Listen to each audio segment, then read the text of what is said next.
मंदिर में माँ सरस्वती को नमन करते हुए हमारे स्कूल के डायरेक्टर सर और वर्ल्ड हेरिटेज के निदेशक श्री शंकरलाल जी सैनी, विद्यालय के सभी अध्यापकगण और प्यारे बच्चों, पिछले 5 दिन से बच्चों ने अनेक खेल कूद में बढ़ चढ़ कर भाग लिया है। आप सभी बच्चों को इस सबसे बड़ा पर्व तो आपके लिए यही था कि आपको खेलने कूदने के लिए मिल रहा था, और वो भी ग्रुप में। जब आप घर में रहते हैं तो आपको ग्रुप नहीं मिलता है, सिंगल सिंगल होते हो तो खेल नहीं पाते हो। और विद्यालय में 2 साल घर पे बैठने के बाद में ये आपको पहला मौका मिला है। आप सब लोगों को ये स्पोर्ट्स वीक बहुत बहुत मुबारक हो और आपके हेल्थ के लिए बहुत ही अच्छा हो। मैं आप लोगों को, शिक्षा एक शेरनी का दूध है। शिक्षा एक शेरनी का दूध है, जो पिएगा वो दहाड़ेगा। शेर और शेरनी एक ताकतवर जानवर है, जंगली राजा होता है, और उसका दूध पीने का मतलब है आपको कठिन मेहनत करके शिक्षा प्राप्त करनी है और आपको मंजिल पर पहुंचना है। तो इस शेरनी रूपी दूध को आप रेगुलरली नियमित पीते रहिए और अपने लक्ष्य तक पहुंचे। ऐसे ही हमारे तरफ से आपको शुभकामनाएं हैं, बधाई हैं। उसके साथ में ही कुछ लाइनें जो आपको मोटिवेशन के लिए हैं। लहरों से डरकर नौका पार नहीं होती, कोशिश करने वालों की कभी हार नहीं होती। नन्ही चींटी जब दाना लेकर चलती है, चढ़ती दीवारों पर 100 बार फिसलती है। एक नन्ही सी चींटी बार बार दीवार पर चढ़ती है और नीचे गिर जाती है, लेकिन वो थकती नहीं है, लगातार प्रयास करती रहती है और अंत में उसको सफलता प्राप्त कर लेती है। उसी प्रकार से आपको भी अच्छी शिक्षा, अच्छे संस्कार लगातार प्राप्त करते हुए अपने लक्ष्य तक पहुंचना है। आखिर उसकी मेहनत बेकार नहीं होती, कोशिश करने वालों की हार नहीं होती। डुबकियां सिंधु में गोताखोर लगाता है। समुद्र के अंदर गोताखोर बार बार डुबकियां लगाता है। डुबकियां सिंधु में गोताखोर लगाता है, जा जाकर खाली हाथ लौट कर आता है। मिलते नहीं सहज में मोती गहरे पानी में, बढ़ता दुगुना उत्साह उसी हैरानी में। मुट्ठी उसकी हर बार खाली नहीं आती, कोशिश करने वालों की कभी हार नहीं होती।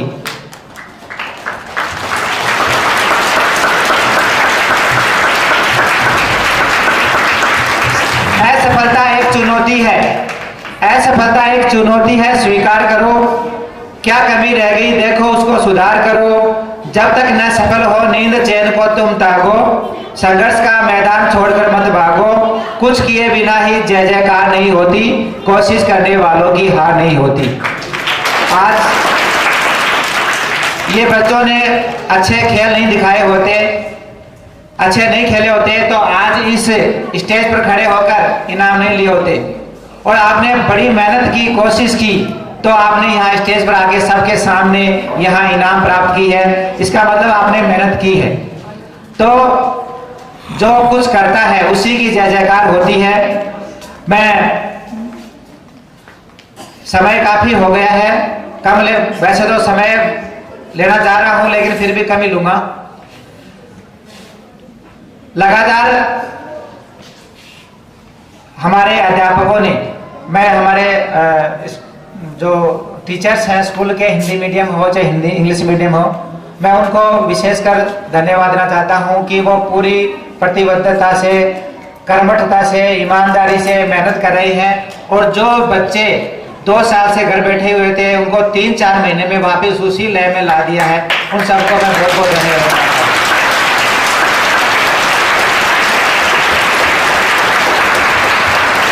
हम सब कोरोना की मार झेल कर आए हैं। ये बहुत बड़ी विश्व की एक महामारी का सामना करते हुए आए हैं।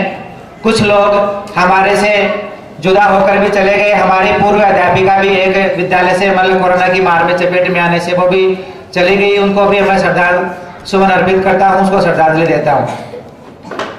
और घर वालों की अपेक्षाएं काफी हो जाती हैं और अध्यापकों के सामने चुनौतियां हैं। टीचर्स क्लास टू क्लास या लगातार सुबह आते हैं और लगातार मेहनत करते रहते हैं और फिर भी कहीं ना कहीं कमजोरी अभिभावक बता देते हैं कि हमारे बच्चे में ये कमजोरी है।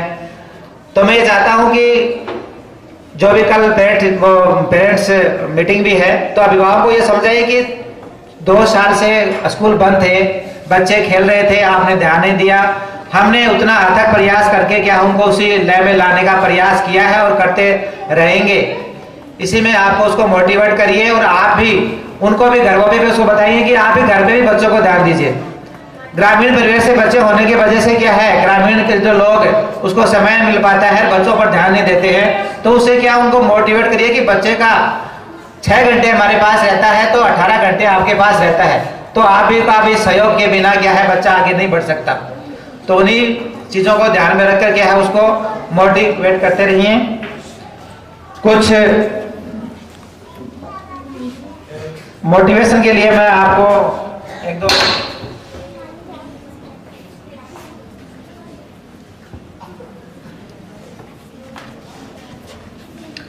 मुश्किलों से बाहर जाना आसान होता है, हर पहलू जिंदगी का इम्तिहान होता है। मुश्किलों से भाग जाना आसान होता है, हर पहलू जिंदगी का इम्तिहान होता है।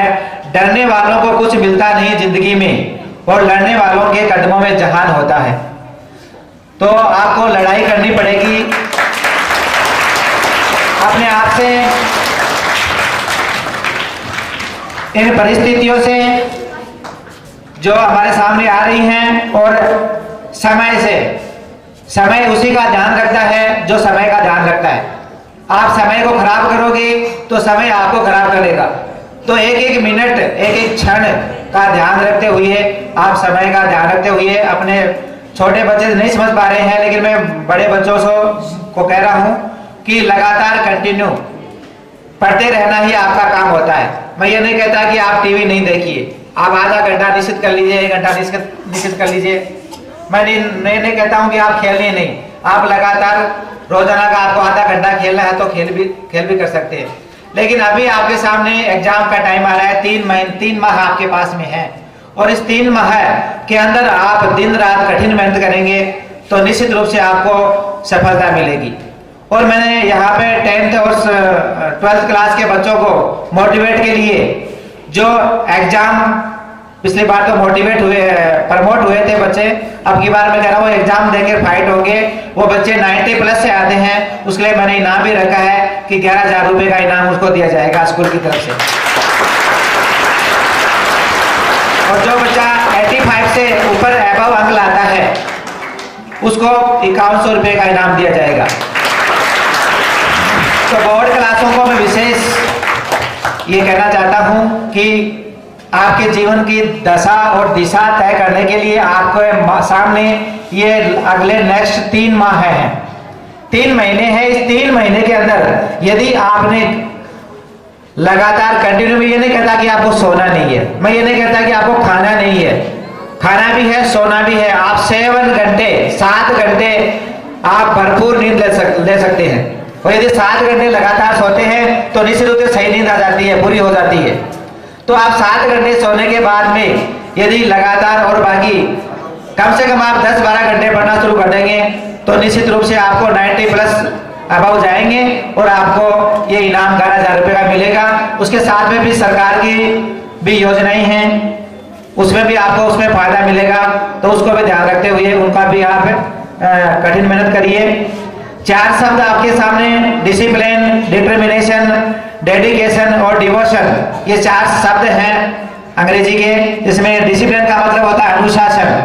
आप अपने जीवन में अनुशासित रहेंगे तो निश्चित रूप से आगे बढ़ेंगे ही बढ़ेंगे, मतलब बढ़ेंगे नहीं, बढ़ेंगे। अनुशासन का मतलब है आपका रहन सहन, खान पान, आपका चाल चलन, आपका सब चीजें आपको एक्यूरेट होती है, उसको अनुशासन कहते हैं। डिटर्मिनेशन का मतलब होता है दृढ़ संकल्प। मेरे को कलेक्टर बनना है, मेरे को डॉक्टर बनना है, मेरे को इंजीनियर बनना है, इसके प्रति आप दृढ़ संकल्पित हो जाइए। मेरे को IIT टॉप करना है, मेरे को बड़ी कंपनियों में बड़ा व्यक्तित्व बनना है, तो आपको डिटर्मिनेशन करना पड़ेगा, दृढ़ संकल्पित होना पड़ेगा अपने लक्ष्य को प्रति। डेडिकेशन, समर्पण, अपने काम के प्रति समर्पित रहिए। ऐसे नहीं कर लेंगे, आज कर लेंगे, कल कर लेंगे, परसों कर लेंगे, ऐसे नहीं, समर्पित हो जाइए अपने काम का। आपका सिर्फ कोई काम नहीं है, आपका सिर्फ काम है पढ़ाई करना, शिक्षित होना, अच्छे संस्कार लेना, यही आपका काम बचा है। डिवोशन, देशभक्ति, अपने देश के प्रति अपने वफादार रहिए। अपने देश के प्रति कोई गलत शब्द बोलता है तो उसका विरोध करिए, अपने देश के शब्द के प्रति कोई गलत शब्द मत बोलिए। ये इन चीजों का ध्यान रखते हुए डिसिप्लिन, डिटर्मिनेशन, डेडिकेशन और डिवोशन, इन 4 शब्दों का ध्यान रखते हुए अपने जीवन को आगे तक ले जाना है और आपको शिक्षा के प्रति सजग रहना है। बार बार कहता हूं कि ये शेरनी का दूध है, ये पीते रहिए। जैसे कि आप देखते हो कि कभी कलेक्टर की बात करते हो आप, एक जिले में कलेक्टर होता है, उसको लाल बत्ती की गाड़ी मिलती है, पीछे गार्ड मिलता है, सारी सुविधाएं मिलती है। क्या कर दिया उन्होंने? मतलब आप में से ही पढ़कर वो गया है, क्या कर दिया उन्होंने? लेकिन उसने ये किया है कि उसने पढ़ाई की है और पढ़कर देश की सबसे बड़ी परीक्षा जो IAS परीक्षा फाइट की है और फिर वो कलेक्टर बना है। आज उनका पूरे जिले में उनका अनुसरण करते हैं हम। तो इस तरह से क्या है, यदि पढ़ते हैं तो हमें पद मिलता है, उस पद के साथ में समाज में हमें प्रतिष्ठा मिलती है, सम्मान मिलता है, इज्जत मिलती है। तो इन चीजों का ध्यान में रखते हुए मैं आपके उज्जवल भविष्य की कामना करता हूं और नया साल ईश्वर करे आने वाला 2022 जो साल है आपके लिए स्वस्थ रहें, आप उसके अंदर आपके लिए जीवन के लिए अच्छा रहें और जो बोर्ड क्लास के बच्चों के लिए तो बहुत ही अच्छा रहे कि मैं आशा करता हूं और विश्वास करता हूं आप लोगों से मुझे काफी उम्मीदें हैं, आशा है कि मतलब आप स्कूल का नाम रोशन करेंगे, अपने परिवार का नाम रोशन करेंगे।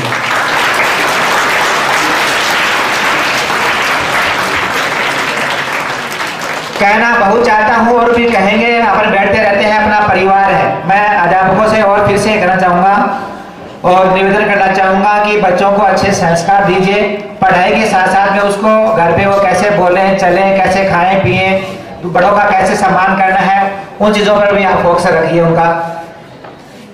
और साथ में ही उनको कहूंगा कि जो बोर्ड क्लास हैं उनको अपने अपने विषय में कैसे आपको 90+ लाने हैं, ये आपकी जिम्मेदारी है। मैं किसी एक का जिम्मेदारी नहीं दे सकता हूँ, अपने सब्जेक्ट टीचर को कहना चाहता हूँ कि बोर्ड क्लासों को आप कैसे 90+ ले पाएंगे, कैसे उसको प्रयास करना है। अपन को बैठकर कल मीटिंग करेंगे और उसमें हम चर्चा भी करेंगे कि किस प्रकार से बच्चों को हम अच्छे अंकों को पहुंचा सकते हैं।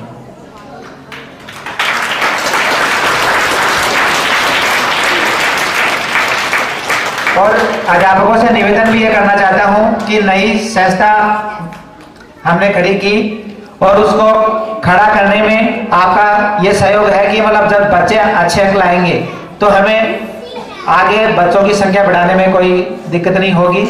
इसलिए क्या है, समर्पित रहना पड़ेगा थोड़ा।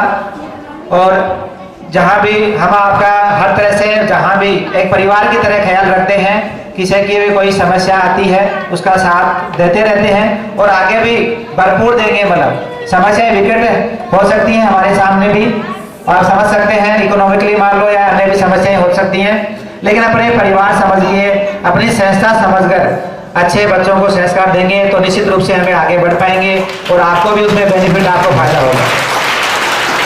इन्हीं शब्दों के साथ में मैं आप सबको फिर से नए साल की शुभकामनाएं देना चाहता हूं, बधाई देना चाहता हूं और संयम और नियम से मनाएंगे नया साल। बहुत बहुत धन्यवाद।